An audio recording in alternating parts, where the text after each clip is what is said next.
ನಮಸ್ಕಾರ ಸ್ನೇಹಿತರೆ, ಹೇಗಿದ್ರೆ ಎಲ್ಲರೂ ಚೆನ್ನಾಗಿದ್ದಾರೆ ಅನ್ಕೊಳ್ಳಿ ಸ್ನೇಹಿತರೆ. ಎಲ್ರಿಗೂ ಎಸ್ ಪಿ ಬಿ ಮೀಡಿಯಾದ ಮತ್ತೊಂದು ವಿಡಿಯೋಗೆ ತಮಗೆಲ್ರಿಗೂ ಸ್ವಾಗತ ಸುಸ್ವಾಗತ. ಸ್ನೇಹಿತರೆ, ಈ 2026ರ ಈ ಒಂದು ವರ್ಷದಲ್ಲಿ ಜುಲೈ 24ರ ನಂತರ ಮೀನ ರಾಶಿಯವರ ಭವಿಷ್ಯ ಹೇಗಿರಲಿದೆ, ಈ ಜುಲೈ ತಿಂಗಳಿನಲ್ಲಿ ಉಂಟಾದಂತಹ ಗ್ರಹ ಸಂಚಾರದ ಬದಲಾವಣೆಯು ಈ ರಾಶಿಯವರ ಜೀವನದಲ್ಲಿ ಏನೆಲ್ಲ ಬದಲಾವಣೆಗಳನ್ನು ತರಲಿದೆ, ಯಾವುದರಲ್ಲಿ ಶುಭವಾಗಲಿದೆ, ಯಾವುದರಲ್ಲಿ ಬಹಳ ಎಚ್ಚರಿಕೆಯನ್ನು ವಹಿಸಬೇಕು, ಈ ರಾಶಿಯವರಿಗೆ ಇರುವಂತಹ ಸಮಸ್ಯೆಗಳಿಗೆ ಮಾಡಬೇಕಾಗಿರುವಂತಹ ಸರಳ ಪರಿಹಾರಗಳೇನು ಎಂಬುದನ್ನು ಕೂಡ ಇದೇ ವಿಡಿಯೋದಲ್ಲಿ ತಿಳಿಸ್ಕೊಡ್ತಾ ಹೋಗ್ತಾನೆ ಸ್ನೇಹಿತರೆ. ಆದ್ದರಿಂದ ವಿಡಿಯೋನ ಸ್ಕಿಪ್ ಮಾಡದೆ ಇಲ್ಲಿಂದ ಕೊನೆ ತನಕ ನೋಡ್ತಾ ಬನ್ನಿ. ಸ್ಕಿಪ್ ಮಾಡಿ ವಿಡಿಯೋ ನೋಡೋದ್ರಿಂದ ನಿಮಗೆ ಫುಲ್ ಆಗಿ ಇನ್ಫಾರ್ಮೇಷನ್ ಅರ್ಥ ಆಗೋದಿಲ್ಲ. ಸೊ ಪ್ರತಿಯೊಂದು ವಿಡಿಯೋದಲ್ಲೂ ಹೇಳೋದಷ್ಟೇ, ವಿಡಿಯೋನ ಸ್ಕಿಪ್ ಮಾಡದೆ ಕೊನೆ ತನಕ ನೋಡಿ. ಹಾಗೆ ನಮ್ಮ ಈ ವಿಡಿಯೋ ಇಷ್ಟಾಗಿತ್ತು ಅಂದರೆ ವಿಡಿಯೋಕ್ಕೆ ಒಂದು ಲೈಕ್ ಮಾಡಿ ಸ್ನೇಹಿತರೆ. ಯಾರೇನೂ ನಮ್ಮ ಚಾನಲ್ನ ಸಬ್ಸ್ಕ್ರೈಬ್ ಮಾಡ್ಕೊಂಡಿಲ್ಲ ಅವರು ಈಗಲೇ ಸಬ್ಸ್ಕ್ರೈಬ್ ಮಾಡ್ಕೊಳ್ಳಿ. ಸಬ್ಸ್ಕ್ರೈಬ್ ಮಾಡಿಕೊಂಡು ಪ್ರತಿನಿತ್ಯ ವಿಡಿಯೋ ವಾಚ್ ಮಾಡ್ತಿರೋರಿಗೆ ಥ್ಯಾಂಕ್ ಯು ಸೋ ಮಚ್ ಅಂತ ಹೇಳ್ತಾ, ಹಾಗಾದರೆ ಈ ಮೀನ ರಾಶಿಯವರಿಗೆ ಈ ಜುಲೈ ತಿಂಗಳು ಏನೆಲ್ಲ ಬದಲಾವಣೆಗಳನ್ನು ತರಲಿದೆ ಎಂಬುದನ್ನು ಒಂದೊಂದಾಗಿ ನೋಡ್ತಾ ಬರೋಣ. ಹೌದು ಸ್ನೇಹಿತರೆ, ಇನ್ನೇನು ಜುಲೈ ತಿಂಗಳು ಮುಗಿಯಲು ಕೆಲವೇ ದಿನಗಳು ಬಾಕಿಗಳಿದೆ. ಈ ಜುಲೈ 24ರ ನಂತರ ಮೀನ ರಾಶಿಯವರಿಗೆ ಏನೆಲ್ಲ ಅದೃಷ್ಟಗಳು ಒಲಿಯಲಿದೆ ಎಂಬುದನ್ನು ನೋಡೋಕ್ಕೂ ಮುಂಚೆ ಈ ಜುಲೈ ತಿಂಗಳು ಏನೆಲ್ಲ ಬದಲಾವಣೆಗಳನ್ನು ತಂದಿದೆ ಎಂಬುದನ್ನು ಮೊದಲನೇದಾಗಿ ತಿಳ್ಕೊಳ್ತಾ ಬರೋಣ. ಈ ಜುಲೈ ತಿಂಗಳಿನಲ್ಲಿ ಮೀನ ರಾಶಿಯವರಿಗೆ ಅದ್ಭುತವಾದಂತಹ ಸಮತೋಲನವನ್ನು ಕಲಿಸುವಂತಹ ತಿಂಗಳಾಗಿತ್ತು. ಒಂದೆಡೆ ಶನಿ ನಿಮ್ಮ ಜನ್ಮ ರಾಶಿಯಲ್ಲಿ ಚಲಿಸುತ್ತಿದ್ದು ನಿಮ್ಮ ಮೇಲಿನ ಜವಾಬ್ದಾರಿಗಳ ಹೊರೆಯನ್ನು ಹೆಚ್ಚಿಸುತ್ತಿದೆ ಮತ್ತು ನಿಮ್ಮನ್ನು ಸ್ವಲ್ಪ ಆಯಾಸವೂ ಕೂಡ ಗೊಳಿಸಲಿದೆ. ಆದರೆ ಅದಕ್ಕೆ ಪ್ರತಿವಿಷವಾಗಿ ನಿಮ್ಮ 5ನೇ ಮನೆಯಲ್ಲಿ ಇರತಕ್ಕಂತಹ ಪರಮಗುರುವು ತನ್ನ ಅಮೃತ ದೃಷ್ಟಿಯಿಂದ ಪ್ರತಿ ಹೆಜ್ಜೆಯಲ್ಲೂ ನಿಮಗೆ ರಕ್ಷಣೆಯನ್ನು ನೀಡಲಿದ್ದು, ಗುರುವಿನ ಲಗ್ನದ ಕಾರಣದಿಂದಾಗಿ ನಿಮ್ಮ ರಾಶಿಯಲ್ಲಿ ಶನಿಯ ನಕಾರಾತ್ಮಕ ಪರಿಣಾಮಗಳು ಹೆಚ್ಚಿನ ಪ್ರಮಾಣದಲ್ಲಿ ಕಡಿಮೆ ಆಗ್ತಾ ಹೋಗ್ತವೆ.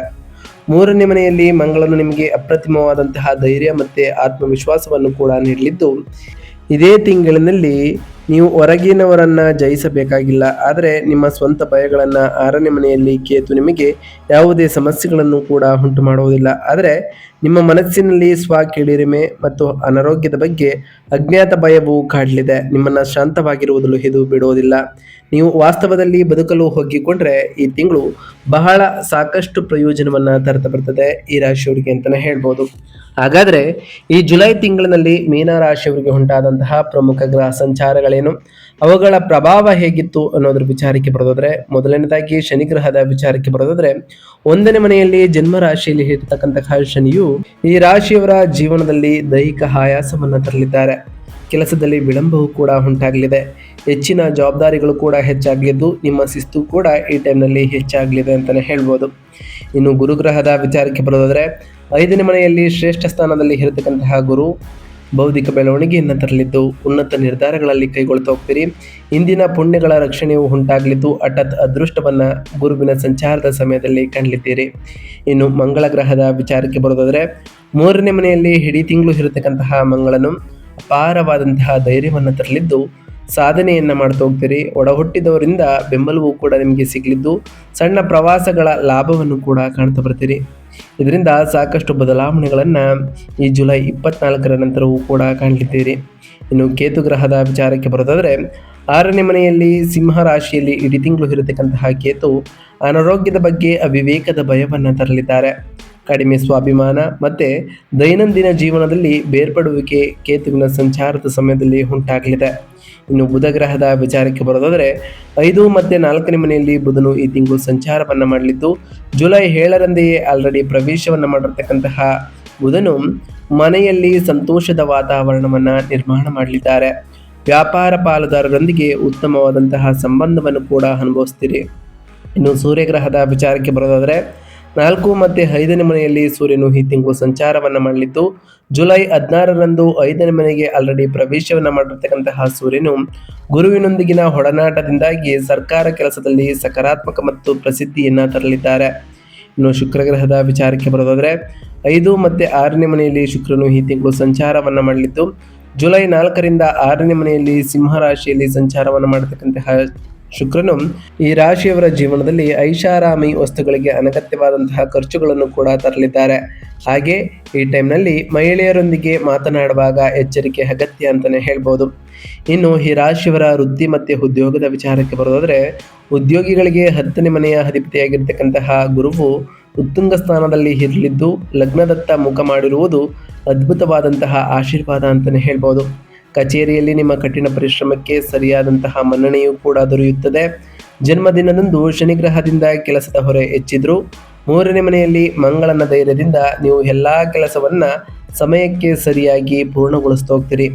ಅದರಲ್ಲೂ ಜುಲೈ 16ರ ನಂತರ ಸೂರ್ಯನು 5ನೇ ಮನೆಗೆ ಪ್ರವೇಶವನ್ನು ಆಲ್ರೆಡಿ ಮಾಡಿರೋ ಕಾರಣ ಅದರಿಂದ ನೀವು ನಿಮ್ಮ ನಿರ್ಧಾರಗಳ ಹಾಗೆ ನಿಮ್ಮ ಮೇಲಾಧಿಕಾರಿಗಳನ್ನು ಗೌರವಿಸ್ತಾ ಹೋಗ್ತೀರಿ.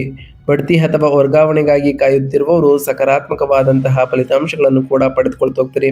ಸೃಜನಶೀಲ ಕ್ಷೇತ್ರಗಳಲ್ಲಿ ಕೆಲಸ ಮಾಡುತ್ತಿರೋರಿಗೆ ಲಗ್ನದಿಂದಾಗಿ ಉತ್ತಮವಾದಂತಹ ಅವಕಾಶಗಳು ಮತ್ತು ಪ್ರಶಸ್ತಿಗಳು ಕೂಡ ಸಿಗಲಿದೆ ಅಂತಲೇ ಹೇಳ್ಬೋದು.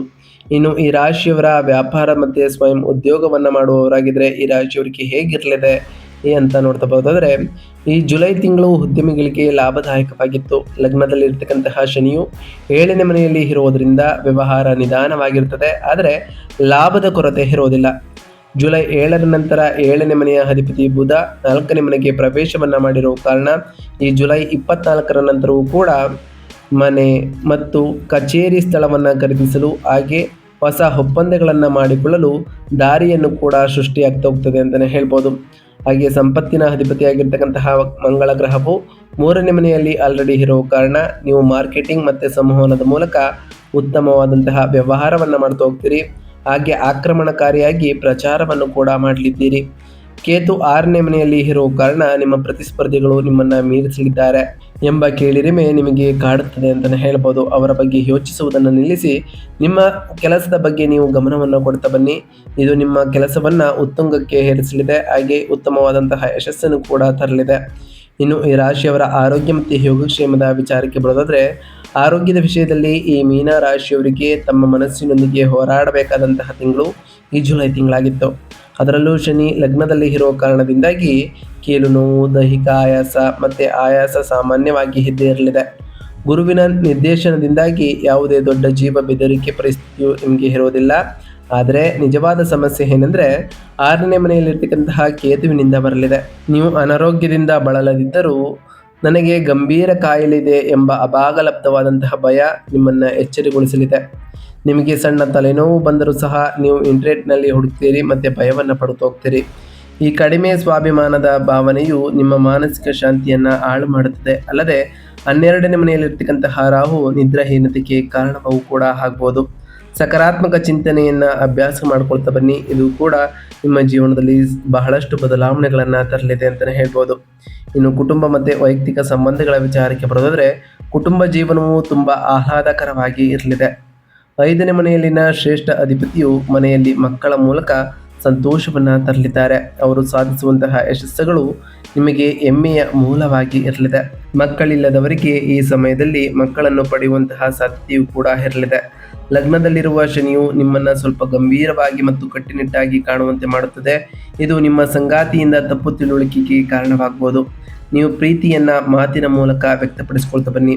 ಅದರಲ್ಲೂ ಈ ಜುಲೈ 24ರ ನಂತರ 6ನೇ ಮನೆಯಲ್ಲಿರ್ತಕ್ಕಂತಹ ಕೇತು ನಿಮ್ಮ ಸಂಬಂಧಿಕರು ಅಥವಾ ಮನೆಯಲ್ಲಿ ಕೆಲಸ ಮಾಡುವವರ ಬಗ್ಗೆ ಒಂದು ರೀತಿಯ ನಿರ್ಲಿಪ್ತತೆಯನ್ನು ತೋರಿಸುವಂತೆ ಮಾಡಲಿದ್ದು ಅವರನ್ನು ದೂರ ಬಿಡ್ತದೆ ಅಂತಲೇ ಹೇಳ್ಬೋದು. ಅದರಿಂದ ಬಹಳ ಎಚ್ಚರಿಕೆಯಿಂದ ಇರುವುದು ಕೂಡ ಬಹಳ ಅವಶ್ಯಕ ಅಂತಲೇ ಹೇಳ್ಬೋದು. ಇನ್ನು ಈ ರಾಶಿಯವರ ಶಿಕ್ಷಣ ಮತ್ತು ವಿದ್ಯಾರ್ಥಿಗಳ ವಿಚಾರಕ್ಕೆ ಬರೋದಾದರೆ, ವಿದ್ಯಾರ್ಥಿಗಳಿಗೆ ಈ ಜುಲೈ ತಿಂಗಳು ಸುವರ್ಣಯುಗವಾಗಿತ್ತು. 5ನೇ ಮನೆಯಲ್ಲಿ ಶ್ರೇಷ್ಠ ಗುರುವಿನ ಉಪಸ್ಥಿತಿಯಿಂದಾಗಿ ನಿಮ್ಮ ಬುದ್ಧಿಶಕ್ತಿ ಅರಳುತ್ತಾ ಬರುತ್ತದೆ. ನೀವು ಅಧ್ಯಯನ ಮಾಡುವ ಯಾವುದೇ ವಿಷಯವನ್ನು ನೀವು ತಕ್ಷಣ ನೆನಪಿನಲ್ಲಿ ಇಟ್ಕೊಳ್ತಾ ಹೋಗ್ತೀರಿ. ನೀವು ಪರೀಕ್ಷೆಗಳಲ್ಲಿ ಅತ್ಯುತ್ತಮವಾದಂತಹ ಶ್ರೇಣಿಯನ್ನು ಕೂಡ ಸಾಧಿಸಲಿದ್ದೀರಿ ಅಂತಲೇ ಹೇಳ್ಬೋದು. ಲಗ್ನದಲ್ಲಿರ್ತಕ್ಕಂತಹ ಶನಿಯು ನಿಮ್ಮನ್ನು ಅಧ್ಯಯನ ಮಾಡಲು ಕುಳಿತುಕೊಳ್ಳಲು ಸೋಮಾರಿಯಾಗಿ ಮಾಡಲಿದ್ದಾರೆ. ಆದರೆ ಈ ರಾಶಿಯವರು ನಿಮ್ಮ ಸೋಮಾರಿತನವನ್ನು ತ್ಯಜಿಸಿದರೆ ನೀವು ಹಿಂತಿರುಗಲು ಸಾಧ್ಯವಾಗುವುದಿಲ್ಲ.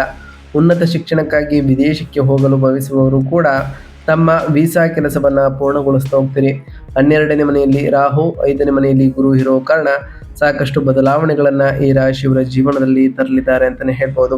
ಹಾಗಾದರೆ ಈ ಜುಲೈ ತಿಂಗಳಿನಲ್ಲಿ ಈ ರಾಶಿಯವರು ಮಾಡಬೇಕಾಗಿರುವಂತಹ ಸರಳ ಪರಿಹಾರಗಳೇನು ಎಂಬುದನ್ನು ನೋಡ್ತಾ ಬರೋದಾದರೆ, ರಾಶಿ ಚಕ್ರದ ದಿನದಂದು ಶನಿ ಪ್ರಭಾವವನ್ನು ಕಡಿಮೆ ಮಾಡಲು ಮತ್ತು ಕೇತುವಿನಿಂದ ಉಂಟಾಗುವಂತಹ ಮಾನಸಿಕ ಚಿಂತನೆಗಳು ಮತ್ತು ಭಯಗಳನ್ನು ತೆಗೆದುಹಾಕಲು ನಾವು ತಿಳಿಸ್ಕೊಡುವಂತಹ ಸರಳ ಪರಿಹಾರಗಳನ್ನು ಮಾಡ್ತಾ ಬನ್ನಿ. ಅನಾರೋಗ್ಯದ ಬಗ್ಗೆ ಇರುವಂತಹ ಅವಿವೇಕದ ಭಯ ಮತ್ತು ಸ್ವಯಂ ಕೀಳಿರಿಮೆಯ ಭಾವನೆಯನ್ನು ತೊಡೆದು ಹಾಕಲು ಪ್ರತಿದಿನ ಗರಿಕೆಯೊಂದಿಗೆ ಗಣಪತಿಯನ್ನು ಪೂಜಿಸಿ. ಹಾಗೆ ಗಣೇಶ ಅಥರ್ವ ಶ್ರೇಷ್ಠವನ್ನು ಪಠಿಸ್ತಾ ಬನ್ನಿ. ಇದು ಕೂಡ ಸಾಕಷ್ಟು ಬದಲಾವಣೆಗಳನ್ನು ನಿಮ್ಮ ಜೀವನದಲ್ಲಿ ತರಲಿದೆ. ಹಾಗೆ ಪ್ರತಿ ಶನಿವಾರದಂದು ಶನಿ ಶಾಂತಿಗಾಗಿ ದೈಹಿಕ ಆಯಾಸ ಮತ್ತು ಕೆಲಸದಲ್ಲಿನ ವಿಳಂಬವನ್ನು ತೊಡೆದುಹಾಕಲು ಶನಿವಾರ ಶಿವನ ದೇವಾಲಯದಲ್ಲಿ ಅಥವಾ ಆಂಜನೇಯ ಸ್ವಾಮಿ ದೇವಾಲಯದಲ್ಲಿ ಎಳ್ಳೆಣ್ಣೆಯಿಂದ ದೀಪವನ್ನು ಹಚ್ಚುತ್ತಾ ಬನ್ನಿ. ಅಂಗವಿಕಲರಿಗೆ ನಿಮ್ಮ ಕೈಲಾದಷ್ಟು ಸಹಾಯವನ್ನು ಮಾಡಿ. ಹಾಗೆ ಪ್ರತಿ ಶನಿವಾರದಂದು ಓಂ ಶಂ ಶನೈಶ್ವರಾಯ ನಮಃ ಎಂಬ ಮಂತ್ರವನ್ನು ಜಪಿಸಿ. ಸಾಧ್ಯವಾದರೆ ಶನಿದೇವರ ದೇವಾಲಯಕ್ಕೆ ತೆರಳಿ ಶನಿದೇವರಿಗೆ ಪ್ರಿಯವಾಗಿರುವಂತಹ ಕಪ್ಪು ಎಳ್ಳಿನ ಬತ್ತಿಯನ್ನು ಹಚ್ಚುತ್ತಾ ಬನ್ನಿ ಸ್ನೇಹಿತರೆ. ಹಾಗೆ ನಿಮ್ಮ ನಿದ್ರೆಹೀನತೆ ಮತ್ತು ಅತಿಯಾದ ಖರ್ಚುಗಳನ್ನು ಕಡಿಮೆ ಮಾಡಲು ಪ್ರತಿದಿನ ಮಲಗುವ ಮುನ್ನ ದುರ್ಗಾದೇವಿಯನ್ನು ಸ್ಮರಿಸಬೇಕು ಅಥವಾ ದುರ್ಗಾ ಚಾಲಿಸವನ್ನು ಪಠಿಸ್ತಾ ಬನ್ನಿ. ಇದು ಕೂಡ ಸಾಕಷ್ಟು ಬದಲಾವಣೆಗಳನ್ನು ತರಲಿದೆ ಅಂತಲೇ ಹೇಳ್ಬೋದು. ಇದಾಗಿತ್ತು ಇವತ್ತಿನ ಒಂದು ವಿಡಿಯೋ ಸ್ನೇಹಿತರೆ. ವಿಡಿಯೋ ಇಷ್ಟ ಆಗಿತ್ತು ಅಂದರೆ ವಿಡಿಯೋಕ್ಕೆ ಒಂದು ಲೈಕ್ ಮಾಡಿ. ಯಾರೇನೂ ನಮ್ಮ ಚಾನಲ್ನ ಸಬ್ಸ್ಕ್ರೈಬ್ ಮಾಡ್ಕೊಂಡಿಲ್ಲ ಅವರು ಈಗಲೇ ಸಬ್ಸ್ಕ್ರೈಬ್ ಮಾಡ್ಕೊಳ್ಳಿ. ಸಬ್ಸ್ಕ್ರೈಬ್ ಮಾಡಿಕೊಂಡು ಪ್ರತಿನಿತ್ಯ ವಿಡಿಯೋ ವಾಚ್ ಮಾಡ್ತಿರೋರಿಗೆ ಥ್ಯಾಂಕ್ ಯು ಸೊ ಮಚ್ ಅಂತ ಹೇಳ್ತಾ, ಹಾಗೆ ಕಮೆಂಟ್ನಲ್ಲಿ ಓಂ ಶನೈಶ್ವರಾಯ ನಮಃ, ಓಂ ಗುರುಭ್ಯೋ ನಮಃ, ಓಂ ಲಕ್ಷ್ಮೀನಾರಾಯಣಾಯ ನಮಃ, ಓಂ ಅಂಗರಾಯಕಾಯ ನಮಃ ಎಂದು ಕಮೆಂಟ್ ಮಾಡಿ ಸ್ನೇಹಿತರೆ. ಆ ಶನಿದೇವರು, ಮಂಗಳದೇವ, ಗುರುದೇವ, ಲಕ್ಷ್ಮೀನಾರಾಯಣ, ಸೂರ್ಯದೇವ ನಿಮಗೆ ಆಯುಷ್ಯ ಆರೋಗ್ಯ ಸಮೃದ್ಧಿಗಳನ್ನು ಕೊಟ್ಟು ಕಾಪಾಡಲಿ. ನೀವು ಅಂದುಕೊಂಡಿರುವಂತಹ ಕಾರ್ಯಗಳು ಯಾವುದೇ ಅಡೆತಡೆ ಇಲ್ಲದೆ ನೆರವೇರಲಿ ಅಂತ ಆ ದೇವರಲ್ಲಿ ಕೇಳ್ಕೊಳ್ತಾ ಇವತ್ತಿನ ಒಂದು ವಿಡಿಯೋನ ಮುಗಿಸ್ತಿದ್ದೀನಿ ಸ್ನೇಹಿತರೆ. ಸಿಗ್ತೀನಿ ಮತ್ತೊಂದು ವಿಡಿಯೋದೊಂದಿಗೆ. Thank you for watching.